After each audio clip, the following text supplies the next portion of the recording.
mais dafa am yoo xamante ni dañu régulier c'est-à-dire seeni 1000 francs yooyu dañ lay defal par semaine chaque semaine ñu dugal si benn 1000 francs et pourtant 1000 francs yooyu noonu tey jii nii tey moom romb na sax ñi nga xamante ni suñ la joxee benn 100000 wala benn 500000 pare nañ ci donc di gërëm ñooñu mënuñu tudd ñooñu ñëpp mais aussi di ñaax laayee ni di ñaax ñëpp nañu ñëw jàppale rajo bi rajo diine ji la du rajo ma sàmm du rajo ma demb rajo bi su doxee diine ji la doxal te damay profité aussi si occasion bi nii pour wax benn affaire rajo bi dañ tuubal ci ay nit kenn mënu la wax nu mu toll man ay nit dañ may woo fu nekk naan seen rajo bi moo tax ma nekk laayeen loolu rek déjà dara la ay nit dañuy woo yu bokk ci yeneen këru diine woo la ba pare doy xam lu ne la doy waat ci yàlla ne la Limaamu Laay mooy Rasulullah maa ngi tudd diw maa ngi bokk ci famille sangam waatal la ni Limaamu Laay mooy Rasulullah mënuma ko wax aw ma fu ma ko waxee waaye comme jot naa sa numéro ci rajo bi donc dama lay seedeel ni Limaamu Laay mooy Rasulullah yow mii boole naa la ak nit nga dem tuddul ko doomam mu nekkoon waaw koo xamante ni rajo bi la déglu ba nekk laay mu bokk ci foo xamante ni yaakaaroon ni am na yéene tuddee doomam Seydina Limaamu woo ma téléphone ne ma Laay Maxtaar ma ni ko waaw mu ne ma man de dama am doom bu góor te dama moon yéene tuddee ko Seydina Limaamu waaye xam naa ne samay mbokk duñ ma ci bàyyi léegi nag dama bëggoon nga am koo ma booleel wala yow nga ñëw tuddeel ma man kii man déedéet waaye dana am ko ma la booleel incha allah dina ñëw ma woo ndongo macha allah mu disponible dem fa ak délégation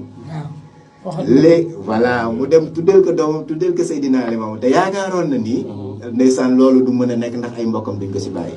donc nga gis rajo bi liggéey bi muy liggéey te loolu benn kaala rek ak yeneen yi dul jeex donc bon nit ñi nañu xam importance bi nga xamante ni rajo bi moom la am importance bi nga xamante ni rajo bi moom la am rajo bi mi ngi doxal mission ñun mu metti mu neex dañ si ne dégg nañ lu ne am nañ opportunité yu ne mais dañuy jaayante am na yoo xam ne peut-être duñ ko mën a wax si rajo waaye l'essentiel mooy suy metti dañ fiy nekk suy dul suy neex dañ fi nekk lu ñu fiy fekk aussi mu fekk na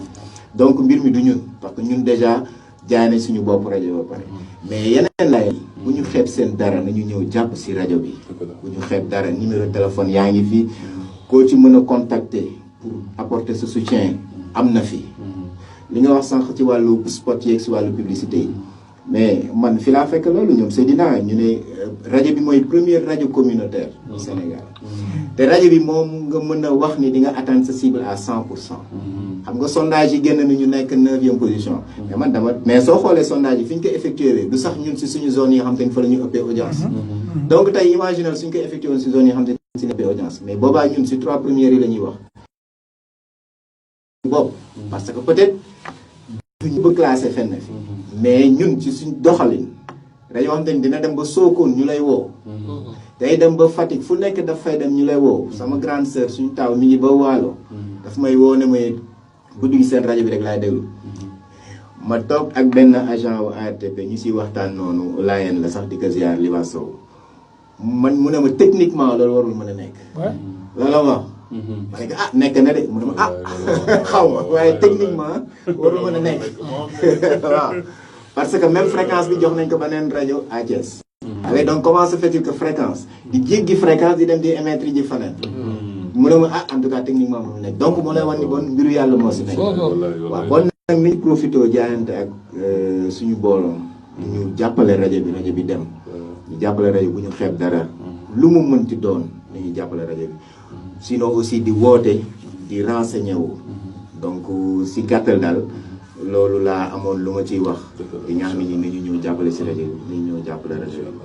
di ñaanal Seydi Kane nag lépp loo xamante ni yiw la fi si suñu waxtaan bi ginnaaw bi ñu sàkkee suñu borom